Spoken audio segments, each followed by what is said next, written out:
बच्चों, आज हम कक्षा 10 विषय गणित अध्याय 1 वास्तविक संख्याओं का भाग 12 देखेंगे। इसके अंतर्गत हम प्रश्नावली 1.2 के क्वेश्चन को सॉल्व करेंगे। इसके पहले हमने 11 भाग कवर कर दिया है। आइए देखते हैं। क्वेश्चन पहला है, निम्नलिखित संख्याओं के अभाज्य गुणनखंडों के गुणनफल के रूप में व्यक्त कीजिए। पहला सवाल है 140। जब 140 का अभाज्य गुणनखंड करेंगे भाग दे करके, पहले 2 से भाग देंगे, फिर 2 से जाएगा, फिर 5 से, फिर 7 से, अर्थात 140 के अभाज्य गुणनखंड बराबर 2 गुणे 2 गुणे 5 गुणते 7। यही हमारा आंसर हो गया। 156 के अभाज्य गुणनखंड 2 गुणते 2 गुणते 3 गुणते 13, यही हमारा आंसर। 3825 इसका अभाज्य गुणनखंड क्या होगा? 3 गुणा 3 गुणा 5 गुणे 5 गुणे 17, यही हमारा आंसर। 5005 के अभाज्य गुणनखंड क्या होगा? 5 गुणे 7 गुणे 11 गुणे 13। 7429 के अभाज्य गुणन कितना होगा? 17 गुणे 19 गुणते 23। क्वेश्चन नंबर 2, पूर्णांकों के निम्नलिखित युग्मों के एचसीएफ और एलसीएम ज्ञात कीजिए तथा जांच कीजिए कि दो संख्याओं का गुणनफल बराबर एचसीएफ गुणते एलसीएम। पहला क्वेश्चन है क्या? 26 और 26 इज इक्वल टू, इसको हम लिख सकते हैं 2 गुणते 13 और 91 बराबर 7 गुणते 13। इनका एचसीएफ क्या है? एचसीएफ का मतलब जो चीज़ दोनों में कॉमन हो। 13 कॉमन है तो मासापा इसका कितना होगा? एचसीएफ 13 होगा। एलसीएम मतलब जो चीज़ कॉमन है उसको केवल एक बार लेंगे, जो चीज़ कॉमन नहीं है उसको भी मल्टीप्लाई कर लेंगे। तो यहाँ लिखेंगे कॉमन है तो एक बार, अब ये कॉमन नहीं तो इसका गुणा कर लेंगे। 2 गुणा 7 गुणे 13 बराबर 182, यही हमारा आंसर। अब इसकी सत्यता की जांच करना है तो दो संख्याएं कौन कौन सी हैं?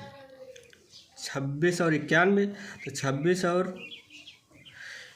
91 को गुणा करेंगे जब, और लासा गुणते मासा या मासा गुणते लासा, मासा गुणे लासा, तो 26 गुणते 91 बराबर 1366 और यहाँ 13 गुणते 182 करेंगे 1366, यही हमको सिद्ध करना था। अगला क्वेश्चन है 510 और 92 का 92। तो 510 का अभाज्य गुणनखंड क्या होगा? 2 गुणे 3 गुणे 5 गुणे 17। 92 का अभाज्य गुणनखंड होगा 2 गुणते 2 गुणते 13। तो इनका मासापा जो दोनों में कॉमन है, केवल 2 कॉमन है तो इसका मासापा 2 होगा। एलसीएम जो कॉमन है एक बार, जो कॉमन नहीं है उसका गुणा कर लेंगे। तो 2 इसमें 2 कॉमन है तो 2 से गुणा, 2 कॉमन नहीं है तो इसको भी ले लेंगे। अब यहाँ देखेंगे 3 है, इसमें नहीं है तो इसका गुणा कर लेंगे।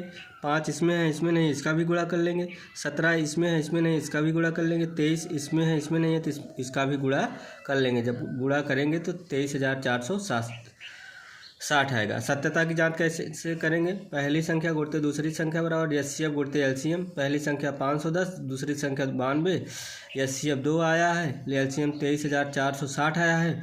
तो इसका गुणा करेंगे तो 46,920 बराबर 46,920, यही लेफ्ट हैंड साइड बराबर राइट हैंड साइड, यही सत्यता की जांच है।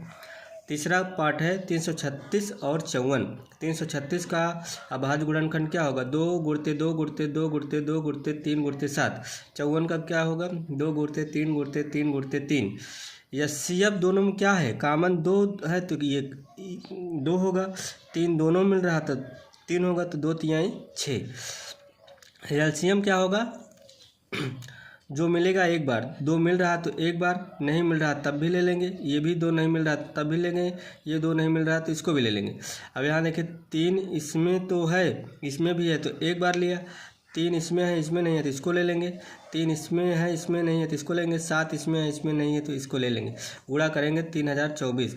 अब सत्यता की जांच कैसे करेंगे? पहली संख्या गुणते दूसरी संख्या बराबर एचसीएफ गुणते एलसीएम। 336 गुणते 54 बराबर 6 गुणते 3024।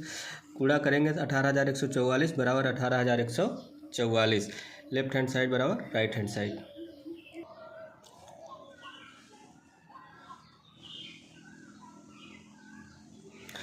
क्वेश्चन नंबर 3 है, अभाज्य गुणनखंड विधि द्वारा निम्नलिखित पूर्णांकों के एचसीएफ और एलसीएम ज्ञात कीजिए। पहला है 12, 15 और 21। 12 का अभाज्य गुणनखंड 2 गुणते 2 गुणते 3, 15 का 3 गुणते 5, 21 का 3 गुणते 7। तीनों में कॉमन क्या है 3, तो यही हमारा मासापा। एलसीएम जो कॉमन है उसको ले लेंगे एक बार, जो कॉमन नहीं है उसका भी गुणा कर लेंगे। तो इस प्रकार 2 गुणते 2 गुणते 3 गुणते 5 गुणते 7 बराबर 420। अगला पार्ट है सेकंड, 17 गुणते 23 गुणते 19। तो 17 को लिख सकते हैं 1 गुणते 17, 23 को 1 गुणते 23, 29 को लिख सकते हैं 1 गुणते 29। तो इसमें कॉमन क्या है 1, तो ये एचसीएफ हमारा क्या होगा 1, एलसीएम इसी का गुणा कर लेंगे 11,339 है हमारा आंसर। 8, 9 और 25, 8 का गुणनखंड 1 गुणते 2 गुणते 2 गुणते 2, 9 का 1 गुणते 3 गुणते 3 गुणते 3, 25 को लिख सकते हैं 1 गुणे 5 गुणे 5। एचसीएफ इसका क्या होगा 1 होगा। एलसीएम पूरे का गुणा करेंगे 18,000 आएगा। क्वेश्चन नंबर 4 है एचसीएफ दो संख्याओं 306 और 357 का दिया है 9 दिया है और एलसीएम ज्ञात कर रहा है पूछ रहा है। तो एचसीएफ दिया है दोनों संख्याएं 306 और 657 है। तो हम जानते हैं पहली संख्या गुणते दूसरी संख्या बराबर एचसीएफ गुणते एलसीएम। 306 गुणते 657 बराबर 9 गुणते एलसीएम। एलसीएम का मान निकालेंगे तो गुणक चीज़ बटे में जाएगी। 306 गुणते 657 बटा 9 बराबर, अब भाग देंगे तो एलसीएम बराबर 34 गुणते 657। एलसीएम क्या हो जाएगा 22,338। बहुत बहुत धन्यवाद। इसके आगे से क्वेश्चन नंबर 5 से हम कल देखेंगे।